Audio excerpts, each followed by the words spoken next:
অনেক সময় এমন হয়, হঠাৎ বিপদের সম্মুখীন হই আমরা, রেডি হয়ে বের হয়েছে অফিসে, হঠাৎ অ্যাক্সিডেন্টে পড়ে যাই, হঠাৎ পেটের ব্যথায় অজ্ঞান, এরকম হয় না?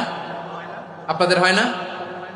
বিষ্ণু ইসলাম বলেন, আকস্মিক দুর্ঘটনার বিপদ থেকে যদি কেউ বাঁচতে চায়, সকাল সন্ধ্যা যেন প্রত্যেকে এই দোয়াটা পড়ে।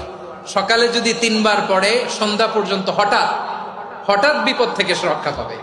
Two be protected from sudden calamity, sudden disaster, sudden calamity, হঠাৎ বিপদ, হঠাৎ ভয়ঙ্কর কোন আকস্মিক বিপদ থেকে আল্লাহ বাঁচায় দিবে। সকালে পড়লে সন্ধ্যা পর্যন্ত প্রোটেক্টেড, সন্ধ্যাবেলায় যদি 3 বার পরে সকাল পর্যন্ত প্রোটেক্টেড। সুবহানাল্লাহ পড়ে।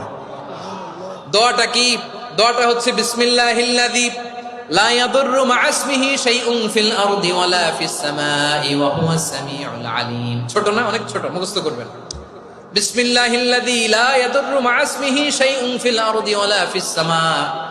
ওই আল্লাহর নাম নিচ্ছি, যে আল্লাহর নামের বরকতে আকাশ জমিনের কোনো কিছু কারো কোনো ক্ষতি সাধন করতে পারে না।